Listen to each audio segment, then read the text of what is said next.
Today at the National Press Club, Professor Ben Saul and Chris Sidoti.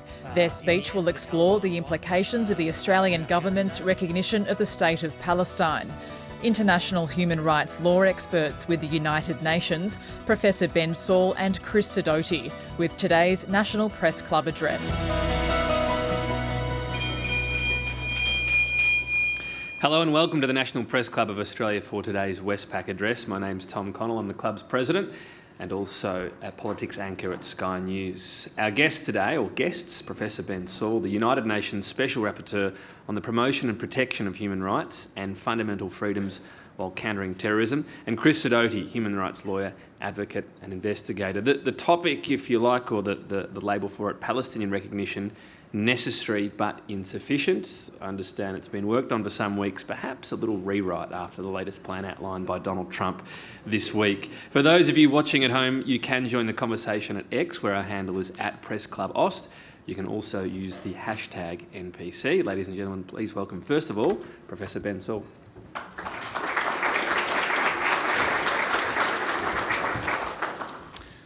Thanks, Tom, and good afternoon, everyone. I acknowledge the traditional owners of this land, and I thank the Press Club for its invitation to discuss the epic human tragedy in Palestine that has defied resolution for over a century.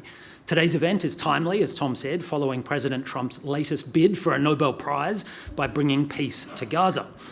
Australia was amongst the first countries to recognise Israel and is amongst the last to recognise Palestine, bringing us into the international mainstream. More than three-quarters of the world, over 150 countries, now recognise Palestinian statehood, as does the United Nations. The momentum is driven by horror at Israel's excessive destruction in Gaza and impunity in Palestine.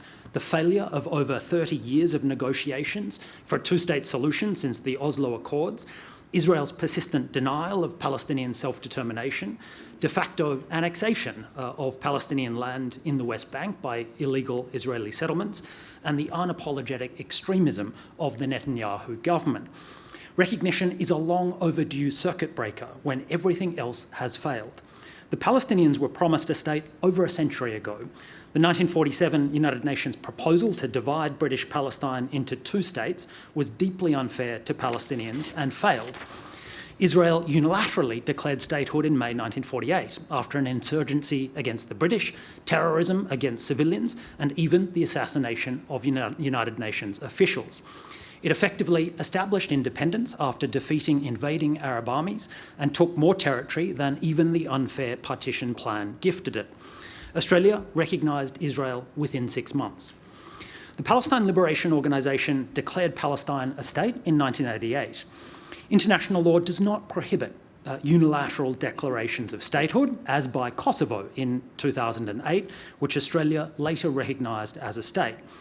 But they do not create a state unless certain legal criteria are met. According to customary international law, reflected in the 1933 Montevideo Convention, statehood is a test of power, not morality. A state exists if it has a defined territory, a permanent population, an effective government, and an ability to enter into independent foreign relations.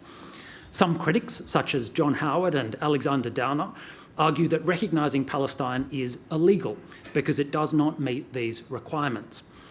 This objection does not reflect mainstream international legal opinion. There is international consensus that Palestine's territory is presumptively defined by the pre-1967 war borders, encompassing the West Bank, including annexed East Jerusalem, and Gaza. The precise borders remain to be agreed, but this has never been fatal to the existence of states, many of whom have disputed borders. There is a core national population of Palestinians, potentially supplemented by refugees returning from abroad and excluding almost 700,000 Israelis living in illegal settlements. There is a clear capacity to enter into foreign relations. Palestine engages diplomatically with three-quarters of the world, is an observer state in the United Nations, makes treaties with other countries, and can appear in international tribunals. There is certainly doubt about the effectiveness and independence of Palestine's government, which controls only part of the West Bank and none of Gaza, and remains subject to a near 60-year Israeli military occupation.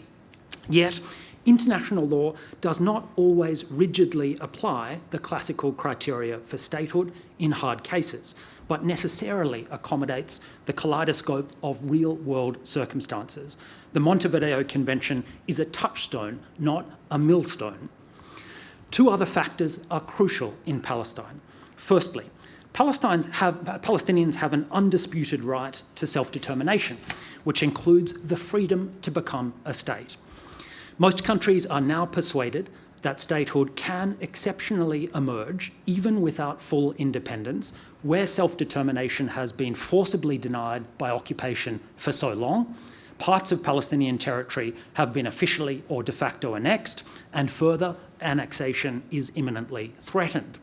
Last year, the International Court of Justice demanded Israel end its illegal occupation, which it said violates Palestinian self-determination, as soon as possible. The General Assembly gave Israel a deadline of last month. Secondly, recognition by other states can make a difference in unusual cases. Normally, recognition does not create a state, but simply endorses that the legal criteria are met. But recognition by 3/4 of the world is powerful evidence that Palestine is considered close enough to meeting the legal criteria to be regarded as a state, even under occupation, and tips the balance in favour of its statehood. A second objection to recognition is that two states should only emerge by negotiation under the Oslo Accords. Yet, last year, the International Court of Justice telegraphed that Palestine's future cannot legally depend on Israel's largesse.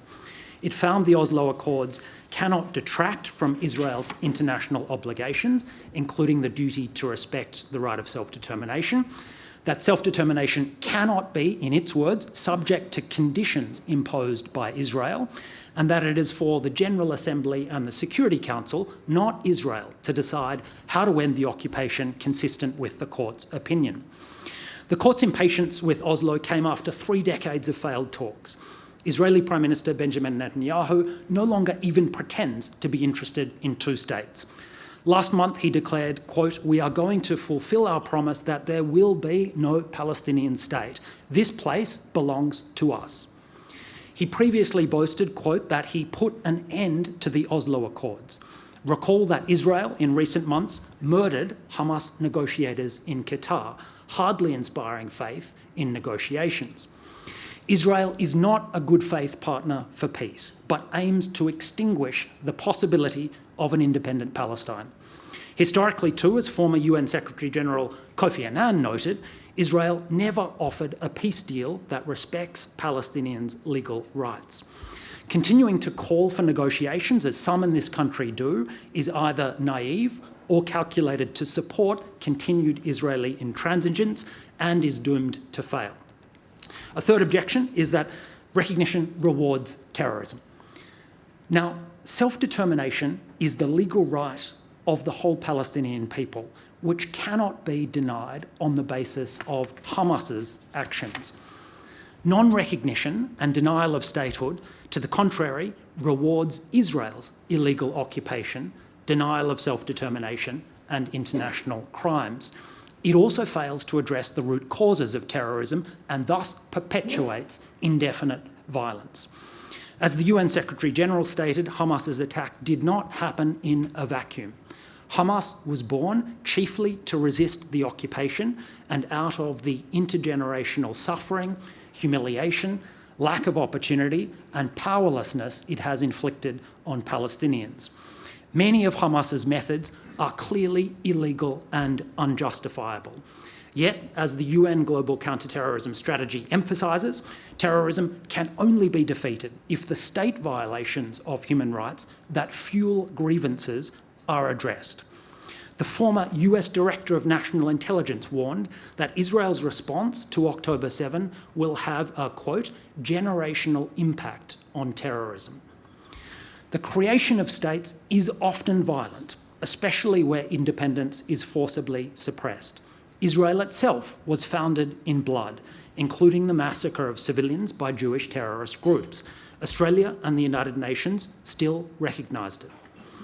A fourth objection is that Israel's security must first be assured. Again, the International Court rejected this unilateral constraint on Palestinian rights, observing that Israel's security concerns cannot override the prohibition on the acquisition of territory by force.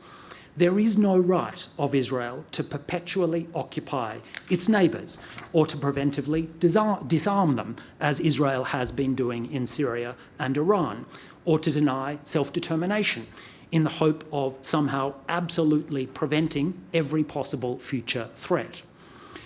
Statehood matters because it confers many rights, including to control and defend national territory, govern and enforce laws, develop natural resources, trade, make treaties and engage in diplomacy, and protect the state's rights and that of its citizens. It includes a right to self-defence and collective self-defence against aggression or occupation. Statehood also imposes duties on Palestine to respect international law, including the sovereignty and security of its neighbours, and to respect human rights. Australia's recognition of Palestine enables it to establish diplomatic, trade and other relations for mutual benefit, although nothing flows automatically from recognition. Both sides retain freedom to determine the extent of their future interactions. Of course, being a state and recognition of it does not guarantee rights in practice. But recognition significantly raises the legal and political price for violating those rights, isolates Israel and the United States, and adds momentum towards full independence, evident in the recent US and French-Saudi peace plans. Recognition is not merely symbolic, but it cannot stop starvation or other war crimes, end foreign annexation, occupation and illegal settlements, or bring about full independence. Israel's extreme war of vengeance has proved a grave threat to the very survival of Palestinians, as well as endangering Israeli hostages and the future of Israel's own security. Decades of impunity have emboldened Israel to believe that there are no constraints and to commit ever more serious atrocities. Now, President Trump's peace plan yesterday, and here's where the rewrite of my speech comes in, has been cautiously endorsed by not only Israel, but many Arab and Western states, including Australia.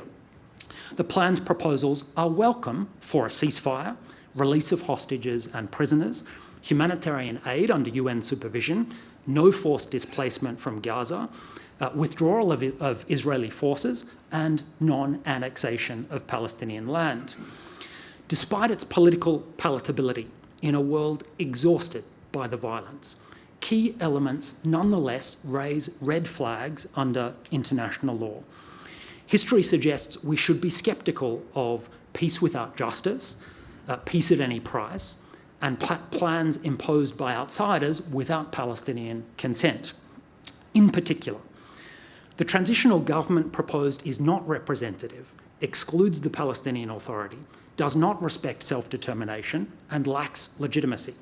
There are no concrete benchmarks or timeframes for achieving representative governance.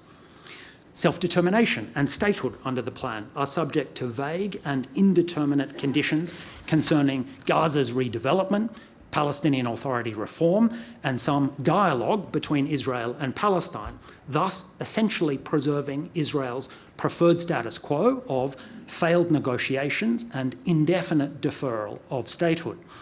Tellingly, although Israel apparently has accepted the plan, Netanyahu said soon after that statehood, quote, is not written in the agreement, and I saw overnight he said we will forcibly resist statehood. That's not a plan for peace. Oversight by a Trump-chaired Board of Peace is not authorised by the United Nations or under transparent multilateral control, and the US is a deeply partisan supporter of Israel and not an honest broker. Tony Blair, who might sit on this board, has little international legitimacy after illegally invading Iraq. An international stabilisation force, also outside UN control, appears to replace Israeli occupation with indefinite US-led occupation, contrary to self-determination. Partial Israeli occupation will continue, potentially indefinitely, through a, quote, security perimeter around all of Gaza's borders, and the demilitarisation of Gaza, if permanent, could leave it vulnerable to Israeli aggression. An economic development plan could result in foreign exploitation of resources without Palestinian consent. You've only got to look at Trump's talk about real estate deals and the neoliberal agenda that was imposed on Iraq after 2003 to imagine where this might lead. Amnesties for Hamas seem unconditional, even if they committed international crimes on October 7 or before or after, denying justice for its Israeli and other victims. The plan doesn't address accountability at all for Israeli international crimes and human rights violations in Palestine. There's no commitment to transitional justice, historical truth-telling, genuine reconciliation, or acknowledgement of the injustice done to Palestinians caused by Israel's foundation. The plan does not address fundamental issues at all, such as illegal settlements, borders, compensation, and refugees. In contrast to Trump's plan, the New York Declaration, endorsed just a few weeks ago in New York at the General Assembly, provides an alternative pathway to peace that does broadly respect international law, including self-determination, unification of Palestinian territories, representative governments, a UN stabilisation mission, and statehood. To conclude, I welcome Australia's recognition of Palestine, its protests at Israeli violations, and its global efforts to protect humanitarian personnel. But Australia should take more concrete action and play a stronger leadership role on human rights in Palestine, as Chris will explain. International law does not enforce itself. Selectivity, double standards, are contributing to the breakdown of international law and its delegitimation. Australia is the world's 13th largest economy, more than a modest middle power. If we don't step up in a world where democracy and human rights are critically endangered at this moment, and our closest ally cannot be relied upon, then who will step up? Thank you.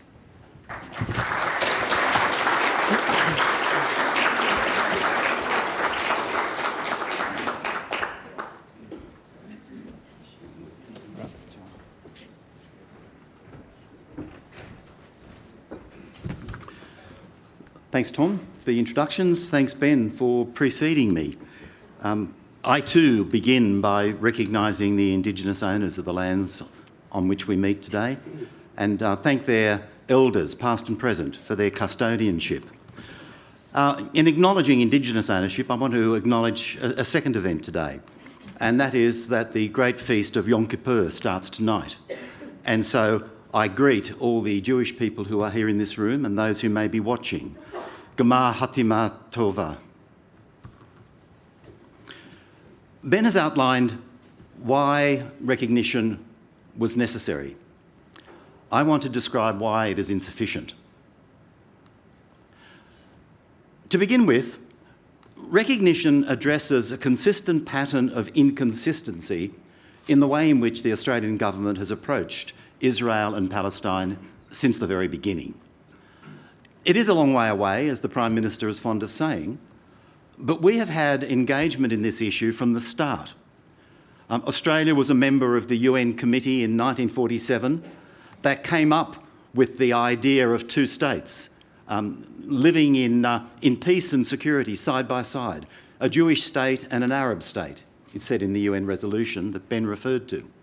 We were a member of the committee that came up with that proposal.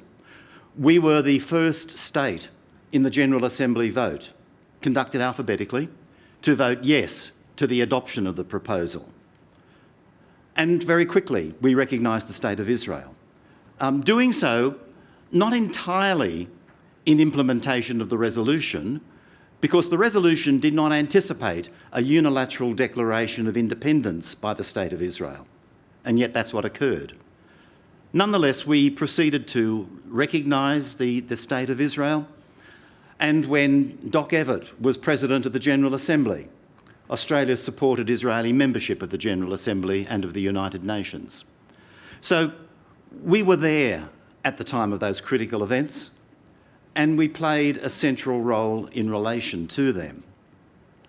We recognised the State of Israel very quickly, but it's only now, 75 years later, that we have got round to recognising the state of Palestine.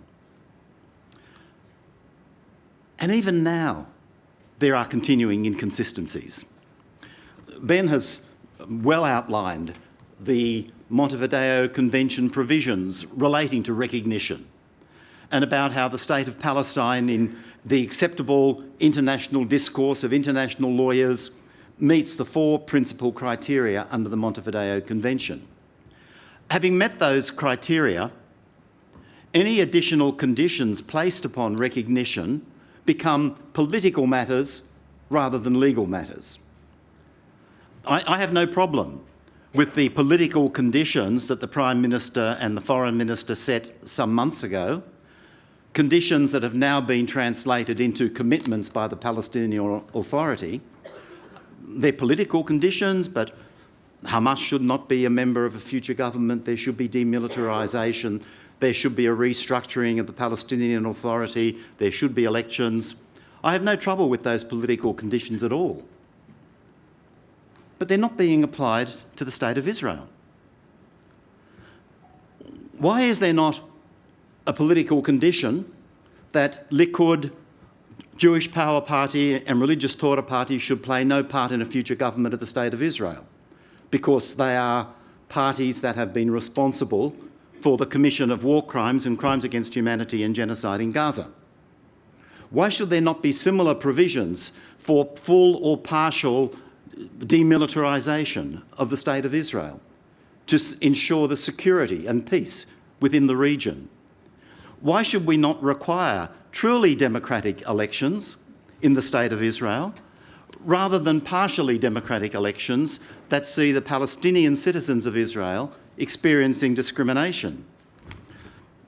2 days ago, the Israel Country Brief and the Department of Foreign Affairs and Trade started out very early in the statement, the State of Israel is a robust parliamentary democracy. Well, it's not.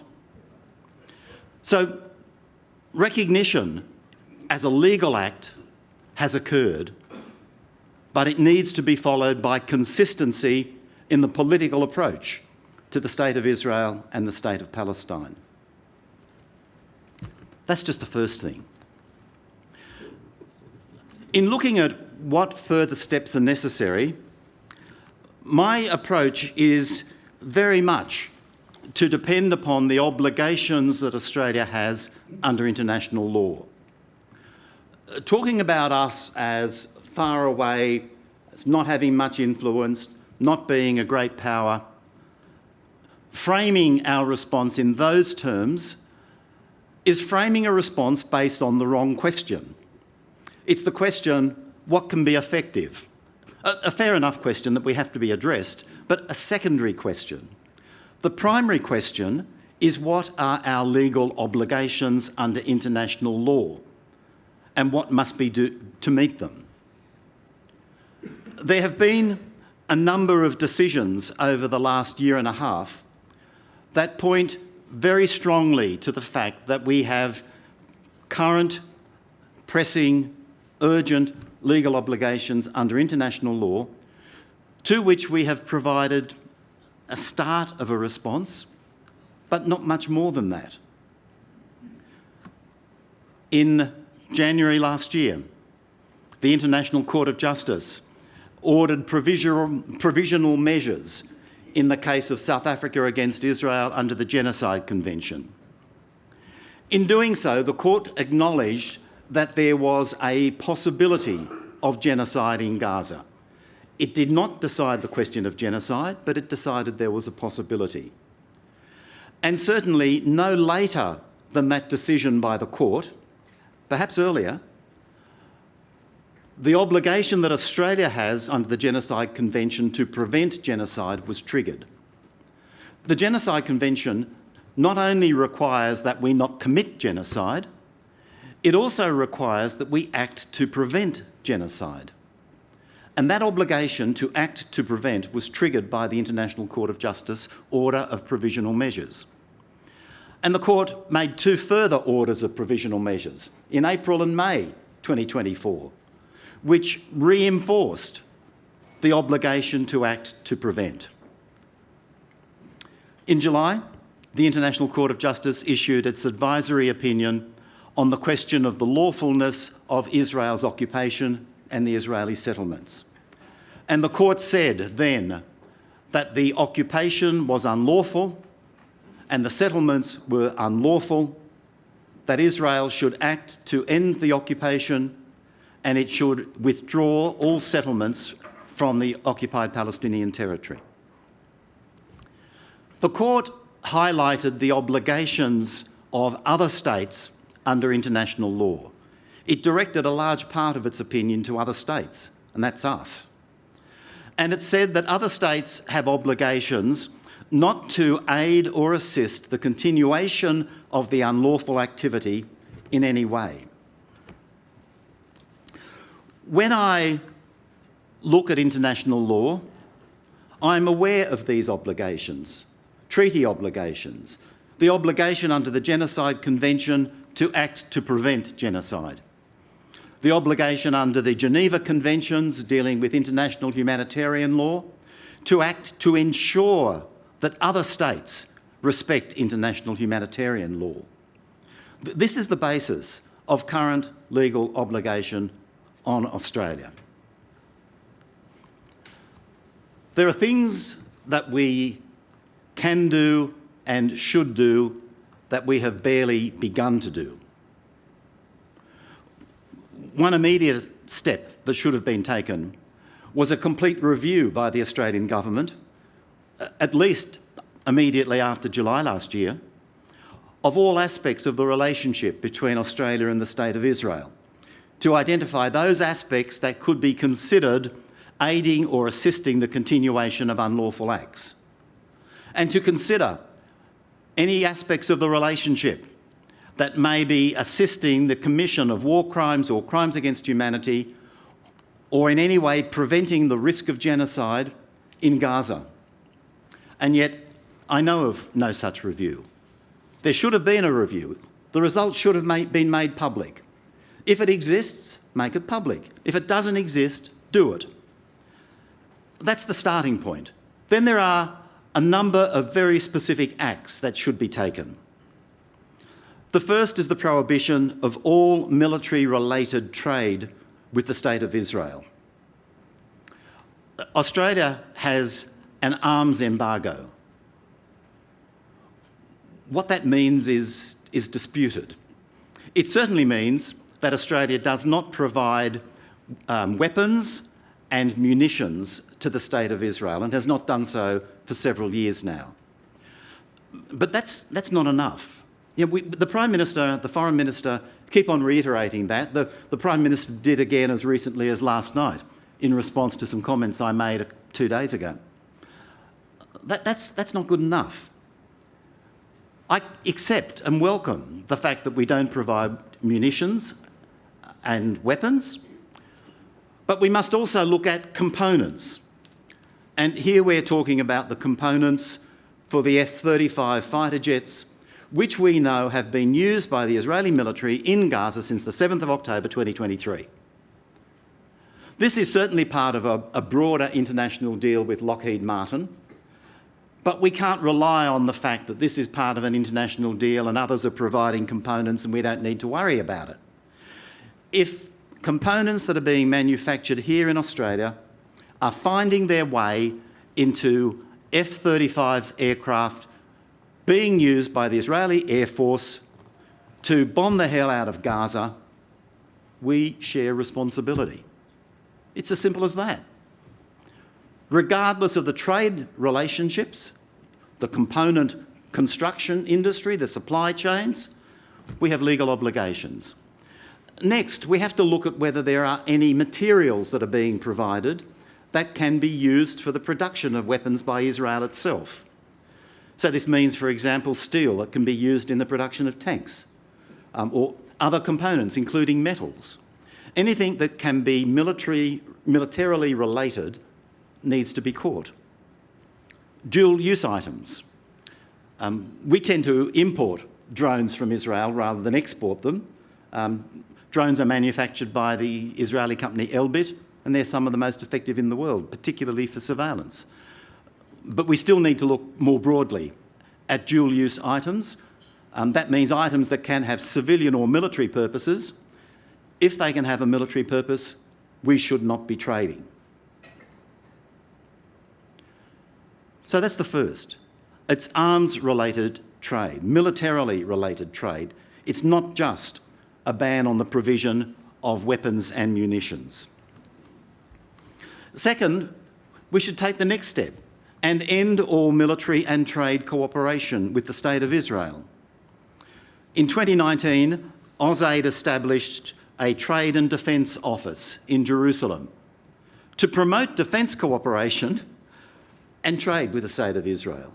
That office should be closed, and any defence cooperation components of Australian diplomacy in the Australian Embassy in Tel Aviv should be ended, as well as anything that promotes trade in areas that are questionable. Australian individuals, some are dual citizens, serve in the Israeli Defence Forces. And many soldiers or former soldiers come to Australia. Our Commission of Inquiry has found since June 2024 that the State of Israel is committing war crimes and crimes against humanity in Gaza, both individual acts and, importantly, through the whole pattern of strategy and operations there. We have said that any soldier, airman, aircrew, surveillance personnel, radar personnel, naval crew who have had any involvement in the war in Gaza is a suspect who should be investigated and, if the evidence warrants it, prosecuted, and, if a court is satisfied, convicted. The necessary consequence of that is that anyone, whether an Australian citizen or not, who seeks to enter this country, having served in any arm of the Israeli military in Gaza since the 7th of October 2023, should be treated as a suspect and investigated and, if necessary, prosecuted. We have, under the Commonwealth criminal law, Australian domestic criminal offences relating to the commission of war crimes, crimes against humanity and genocide anywhere in the world. So our law covers this. This is not just international law, this is our law. We need, in fact, to broaden the scope of the existing law. At the time of the ISIS uprising, our law was amended to criminalise or prohibit and criminalise Australian citizens serving in international armed groups, foreign armed groups. That needs to be extended to cover service in foreign military forces as well. There is no reason why Australian citizens should be permitted to serve in the military forces of another country, whether it's China or Russia or the United States or Israel. It's as simple as that. We need to sanction individuals in Israel more broadly. Positive steps already. We have sanctioned the two most extremist ministers in the Israeli government, Ben-Gvir and Smotrich, and we have sanctioned a number of the more extremist, violent Israeli settlers. That's a good start. But the responsibility for the war crimes, the crimes against humanity and the genocide extends more broadly through the Israeli political and military leadership. So sanctioning needs to be extended. We need to end cooperation in innovation, security and development. Again, to go to the DFAT briefing. In recent years, there has been significantly increased engagement across a range of sectors, including innovation, security and defence. Innovation means information technology, which means surveillance technology, which means all of the technology that is being used to watch Palestinians, particularly through facial recognition and other forms of very sophisticated IT. That cooperation means that we should stop importing this software, these technologies or techniques, because in doing so we are funding research and development in Israel of the very technologies that are being used against the Palestinians. A simple step. we should end trade with settlements. The International Court of Justice made it clear last June that settlements are unlawful. The Israeli government has responded to pressure building in Europe about trade with settlements by disguising the origins of products so that they may be seen as manufactured in Israel on their stamps rather than in the settlements. It's up to the State of Israel to prove that a product is made in Israel and not in a settlement. And if they fail to do that, well then the entitlement, the obligation even, extends beyond trade with settlement products to trade with products coming out of Israel. Unless the Israeli authorities make the distinction possible, the sanctions need to be more broadly based. And also relating to settlements, we should end all funds transfer from Australia to settlements themselves or to organisations that support the creation and the maintenance of settlements and settlement activity. And we should end tax deductibility for any Australian organisations that raise money for those purposes. The obligation not to aid or assist the continuation of the unlawful acts means stopping any form of Australian activity that supports the establishment and maintenance of settlements. And finally, we should very clearly indicate that we will respect and enforce orders of international courts. The time for fudging this issue is long past. We have clear obligations under international law, and we should be very clear that if anybody subjected to an arrest warrant from the International Criminal Court sets foot in this country, that person will be arrested. These are simple steps, they're not dramatic steps, and they're steps that we necessarily must take. Recognition is an important step. It starts to address the issue of inconsistency, but the obligations that we have under the law extend well beyond recognition. So it's necessary to recognise, but it is clearly far from sufficient.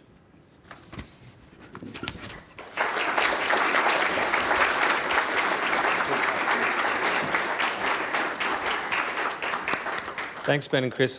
Just one to each of you from me before I go to the floor. Ben, you mentioned the Trump plan, and just one element that you found a red flag, if you like, the lack of justice. Understanding why you would want that, but is it a high bar and one that might hold things up? You know, people right now in Palestine might say, that's great from a legal perspective, I want my life back. Would you understand someone saying they'd settle for the lack of justice if it would speed up being able to end the war? Thanks, Tom. And it's a classic dilemma in any conflict resolution scenario. Do you trade justice for short-term peace?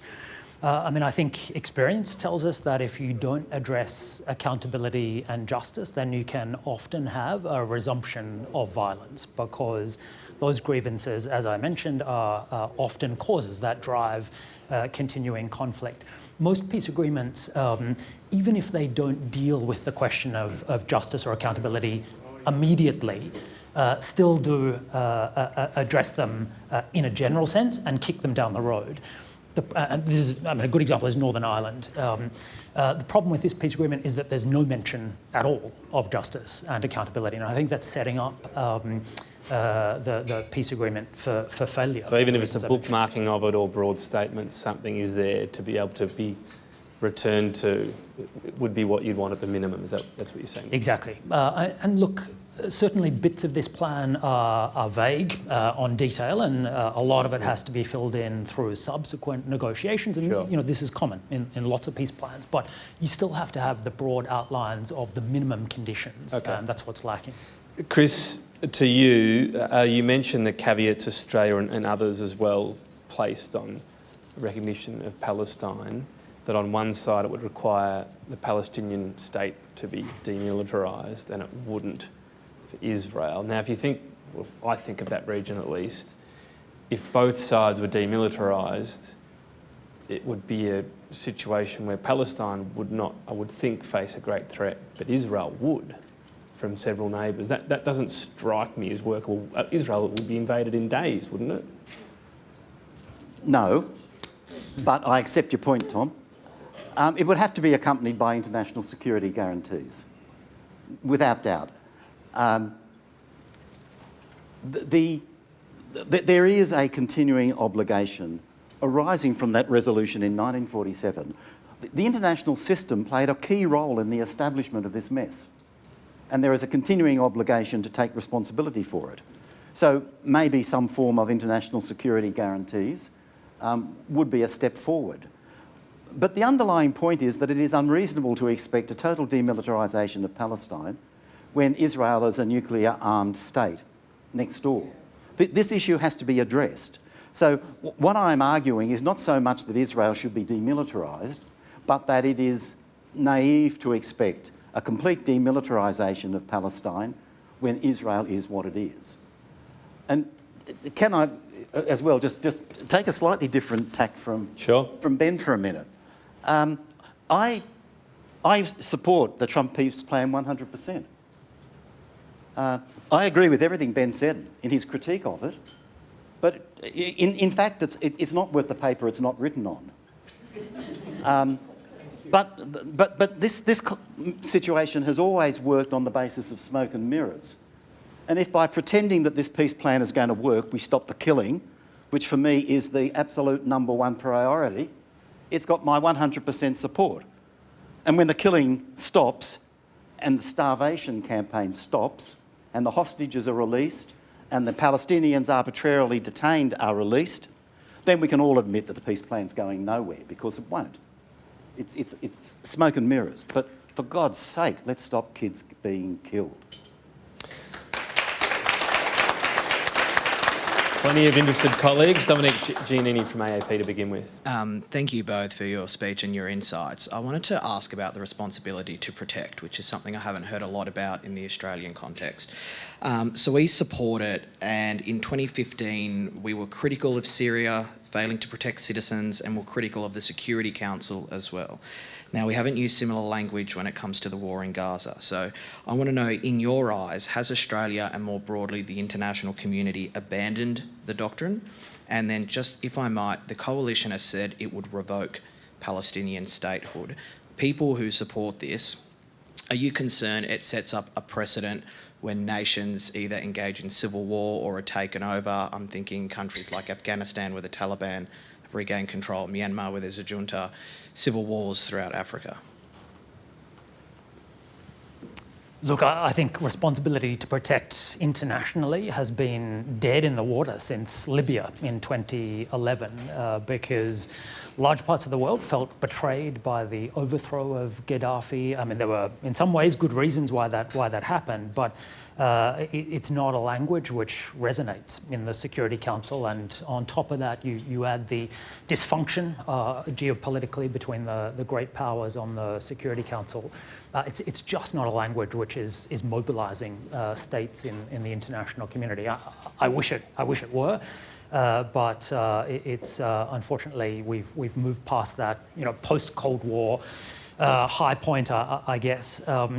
On revocation of recognition of statehood, I mean, that's a pretty unprecedented step, actually. I mean, it's more common, of course, to revoke recognition of governments if you don't like the flavour of a new government. But once a state has been established, to somehow say that even though the rest of the world recognises that we don't, would be a very strange move, and not one which states are in the habit of doing.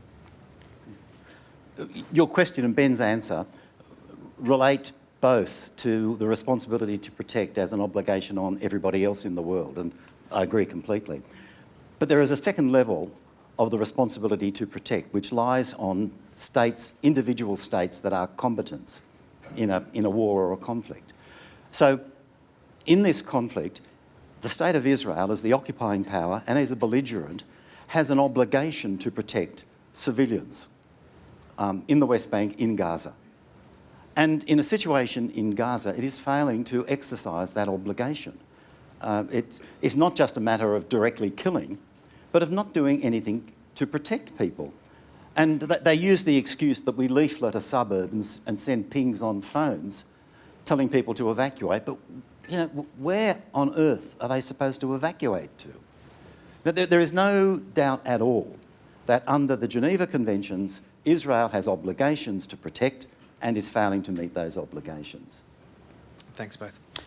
Tom, can I just add to that? I mean, I agree with Chris 100% on that. I mean, the fact that international action seems to be paralysed on the Security Council absolutely makes it so much more important that we act unilaterally. And to Chris's list of things that Australia could do, I mean, I'd add a few others. We could join international litigation in the International Court of Justice. We could support more strongly the International Criminal Court's investigation. We could defend the International Criminal Court from attacks by United States sanctions. We could support Chris's own Commission of Inquiry, which Australia has not been very helpful on. And we could oppose strongly sanctions on my fellow Special Rapporteur, Francesca Albanese, and on Palestinian human rights NGOs. Because the sanctions on Francesca are a violation of the United Nations Convention on Privileges and Immunities, of the United Nations Headquarters Agreement, and they are really designed to destroy human rights monitoring and supervision of badly behaving states. Adam Langberg from the ABC. Chris, you've examined conflicts all around the world. How does what you've seen in Gaza compare to what you've seen during your career? And Ben, the Australian international response to this, how does that differ to what you've seen in conflicts previously as well? I can't claim to have examined conflicts all around the world, but I have looked at a lot. And the most unique aspect of what has happened in Gaza is that people, the Palestinians in Gaza, have no means of escape. In every other conflict in decades, and probably in my lifetime, so that's almost 75 years, there has been the capacity for people to get away. We saw in the first months of the Ukraine war that I think it was 6 or 7 million Ukrainians left Ukraine, went to Poland and Germany and Western Europe. Today, I was making the comment earlier that the situation in Sudan is the only situation that can come even close to the horror of Gaza. And the people in Sudan, though, have got borders that they can cross to escape from the killing and the starvation. The people in Gaza are captured. They can't go anywhere. The Israeli authorities, since the first day, have been pursuing an operation of total destruction. And the fact that you've got 2 million people squeezed into an area half the size of Canberra, who cannot get away from saturation bombing, starvation, denial of medicines and medical equipment, access to hospitals, access to schools for their kids, makes this unique. On Australia's response, I'll just give you one contrast, which is compare how we've addressed the Russian invasion of Ukraine with how we've responded on Gaza. Australia's been absolutely right to throw the law book and heap political pressure on Russia for its invasion, really comprehensive sanctions on Russian nationals, as well as financial and other sanctions on the Russian state, supporting all kinds of international litigation against Russia, supporting a war damage compensation fund to address the harm done. Contrast that with our position on Gaza, which has been pretty tepid, actually. I mean, they've tried this kind of even-handed approach, condemning Hamas, condemning Israeli excesses, but beyond that, I mean, all we've really done is sanctions on 2 far-right ministers, not the war cabinet responsible for the international crimes in Gaza, not the military leaders in charge of prosecuting the war, not all of the other bits of the Israeli state you could sanction in order to heap pressure on Israel. We haven't talked about accountability. We haven't talked about compensation for war damage. I mean, why should Arab states pay for the reconstruction of Gaza when Israel destroyed it? Now, some of that destruction is legal, but a lot of it is illegal, and in international law terms, attracts Israel's legal responsibility to make good on the damage that it's done. So I think I'm, personally as an Australian, I'm bitterly disappointed by the Australian government's response, and we only recognise Palestine after 50, 100,000 Australians marched across the Sydney Harbour Bridge and finally gave a shove to the politicians to have some spine. Next question, Naveen Razik from SBS. Thanks, gentlemen. Excellent speeches from both of you. Tony Blair, can I be mischievous and ask for your initial reaction when you heard the news that he was going to be involved in this Trump peace plan? And do you think that this Board of Peace can actually be effective in terms of reducing the temperature of the conflict and allowing, demilitarisation of Hamas, but also getting Israel to, lower the temperature as well of its actions? I avoid dealing in hypotheticals. I try to deal with facts. Is Tony Blair going to be involved in the implementation of the Trump peace plan?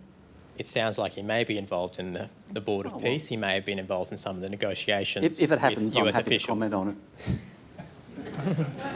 Very good. Look, I'd just add that Tony Blair was involved in the quartet process, which led nowhere, so there's not a positive track record there. And secondly, if you want a genuinely legitimate international oversight of a future plan in Gaza, use the United Nations. I mean, that's what it's for. It's what it's always been there for. It has the legitimacy of everybody being involved in it, and it's not at the whim of Donald Trump, which is what this board would be. Thank you. Mark Kenny from the ANU. Thank you, gentlemen. I wonder if I could ask both of you to reflect on the performance of journalism, particularly in Australia, through this period. I know when I've written a lot about this conflict over months and years, really, you get attacked from, let's call them broadly, the right and the left, or from the Israel side and from another perspective that is arguing about the justice for Palestinians. So I wonder if I could ask you to reflect on the performance of journalism, in particular the use of the term genocide. Is that exclusively something that should be determined by a court, or is that for public discourse? Is it widely understood? And just a very quick second question, although it's a big issue, the use of human shields. This is pretty much a key defence that Israel has for everything that it does. Now, my understanding is that there are obligations on any belligerent in relation to innocent third parties. And yet we hear this justification put forward that Hamas is hiding in tunnels underneath these hospitals or these schools or whatever it might be. Even if these are human shields, even if that is true, and let's accept it at face value, for example, the human shields aren't willing human shields. Is there a legal impunity there to simply disregard them in going after combatants? Maybe I go first this time. When you ask me about journalists, my absolute first comment is that the journalists in Gaza have been extraordinary. Absolutely. Absolutely. In a situation where the Israeli authorities from day one have excluded foreign journalists, we have depended entirely on Palestinian journalists in Gaza to get out information about what is happening. And they have done so not just with their own investigations and reporting, but with video evidence, photographic evidence, things that can be confirmed. They've had an eye to producing evidence that we use in our commission because it is verifiable evidence. And hundreds of them have lost their lives as a result of it. So when you ask me what has been the performance of journalists, I have to say that the Palestinian journalists in Gaza have been models of heroism, of commitment to information, of all the things that the best journalism stands for. So that's the first thing. The second thing is that there have been the pressures that you describe. I wouldn't describe them, though, as left and right. It's a crude term, I acknowledge. Yeah. I mean, it's those that are defenders of the state of Israel and those that are supporters of the state of Palestine, if you want to characterise. But there are a lot of Palestinian people who are extraordinarily conservative, and there are a lot of Israelis who are very progressive, if you want to use that, or left.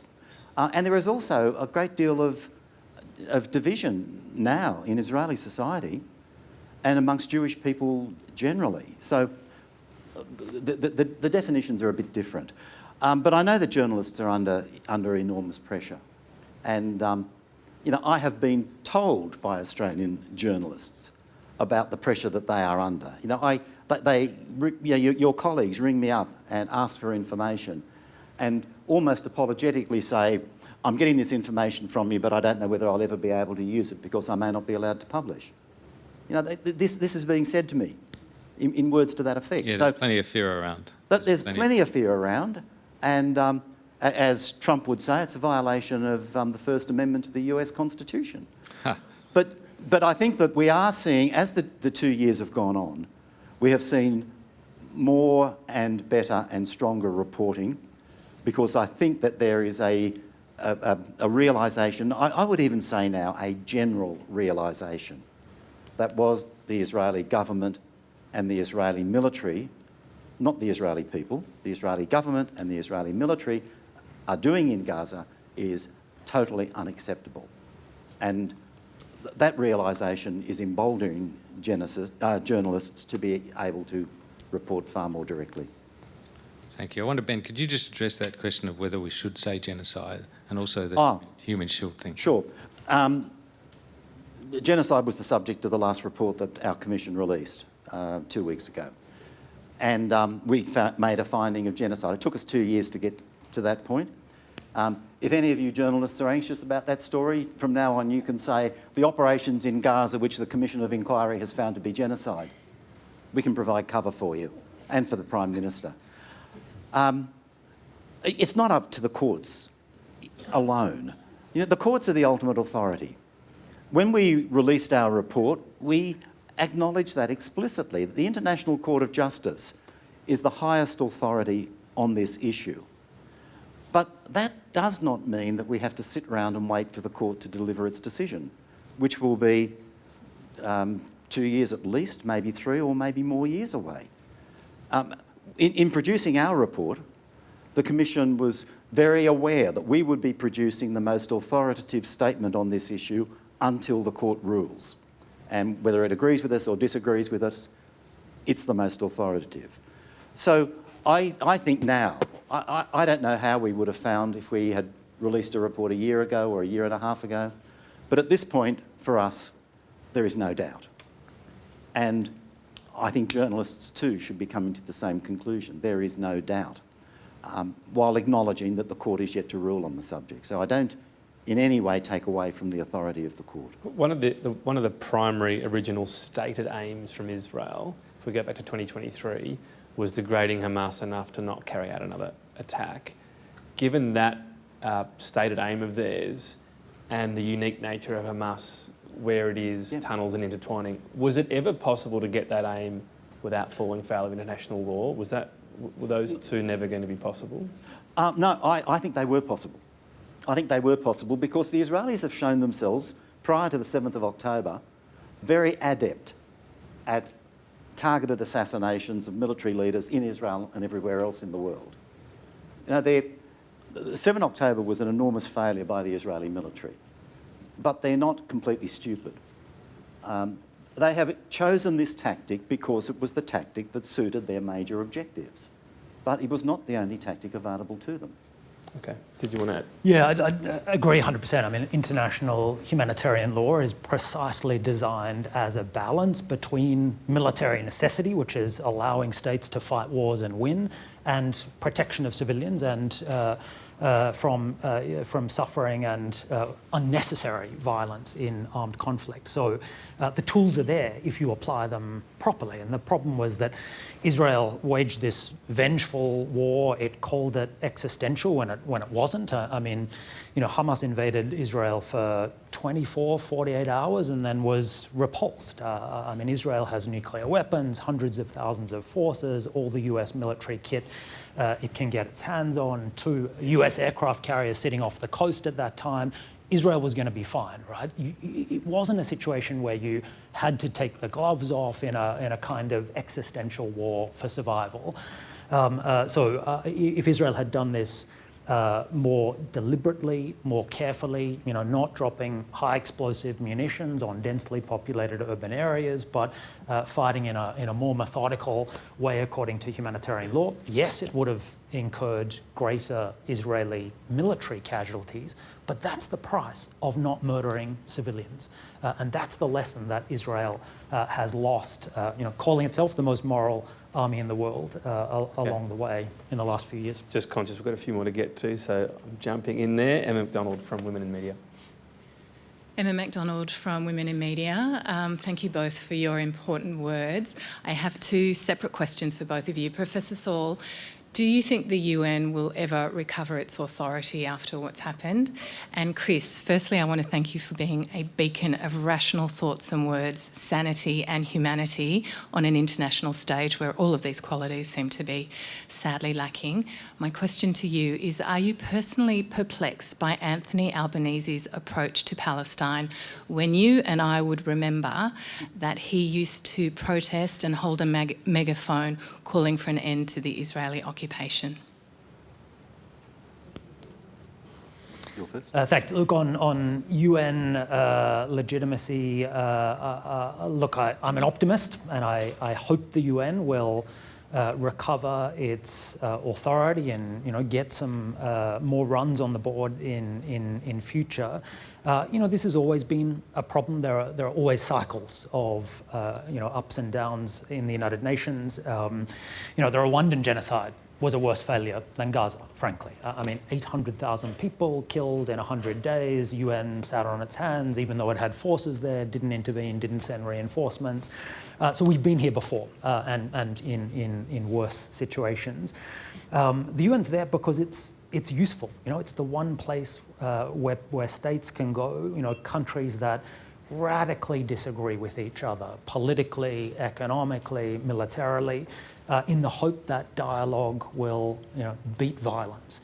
Now, that's always going to be a vain hope in some circumstances. It's never going to solve every war, but I think this is the 80th anniversary of the United Nations, and I think in that time, the United Nations has achieved an enormous amount and doesn't always get the credit for it, gets blamed when it doesn't act. Actually, it's often because of the failure of the permanent members of the Security Council. It's not the UN's fault, it's the United States' fault, or other key members that are blocking the action that most of the world wants. And that's what strikes me about the situation in Gaza. There's been a huge groundswell of popular public support worldwide for the plight of Palestinians. Most countries are opposed to what Israel is doing, and Israel and the US are now incredibly isolated. And I think that's a really positive sign for the future, actually.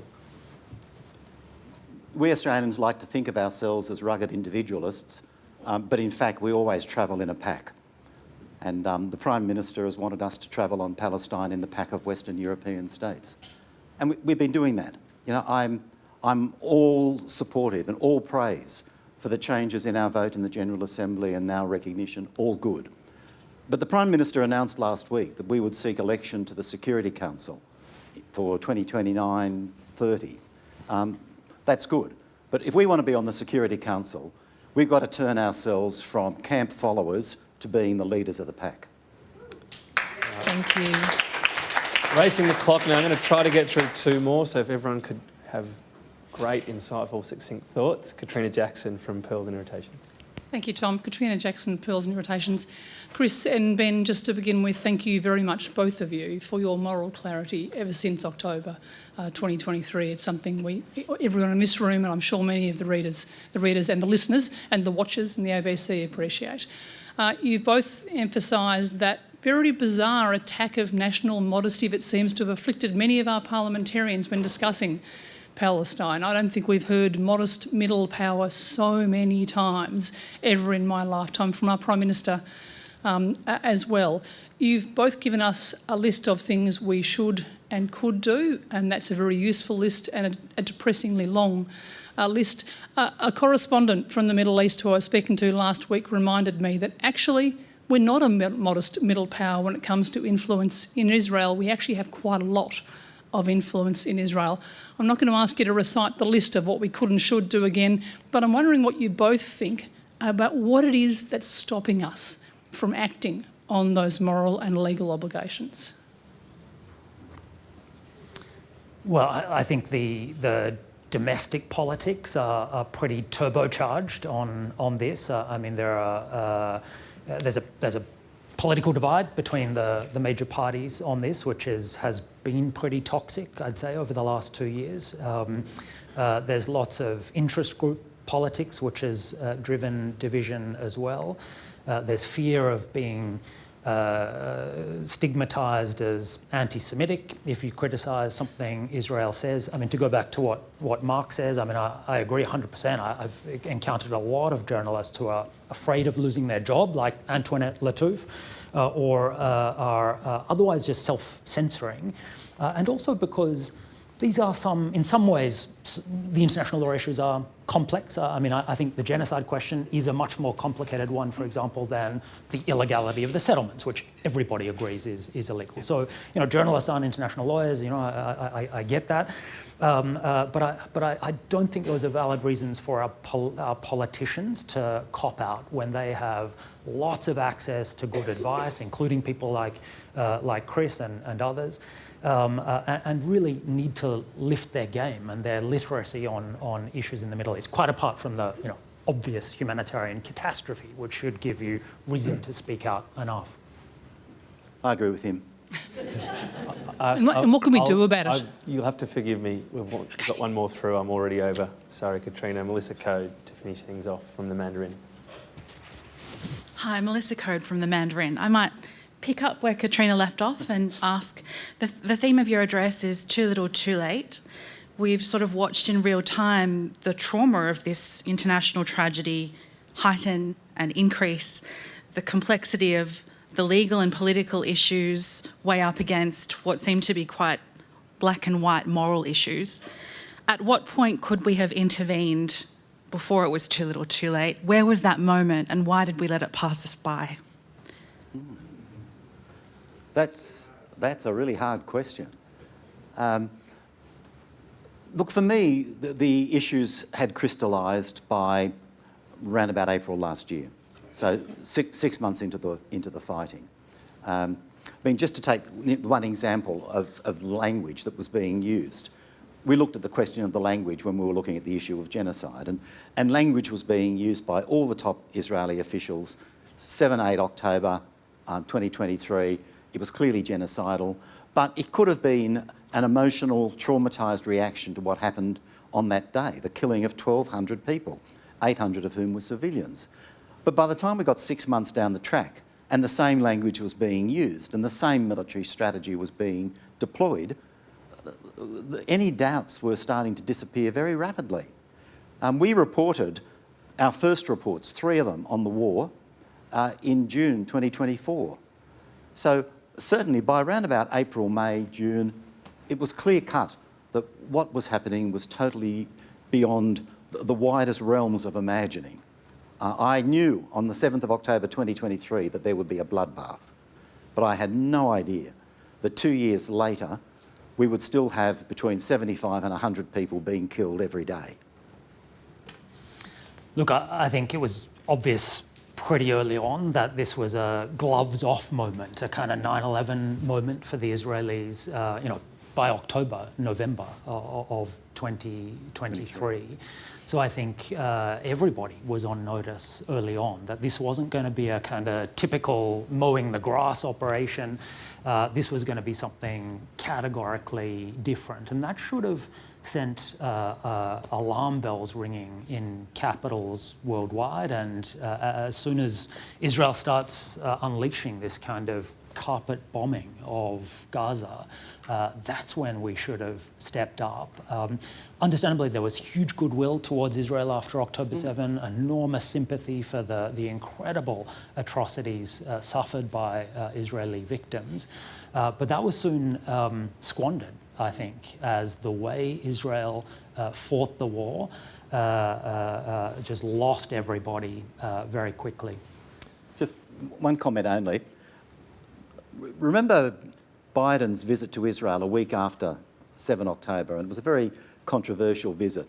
One thing he said then, very loud and clear, was, this is an event for you like 9/11 was for us. Don't make the mistakes that we made. And the Israelis didn't listen. Gentlemen, thanks both for your time. You've got our guest speaker memberships. Ladies and gentlemen, please thank Chris Sidoti and Ben Saul.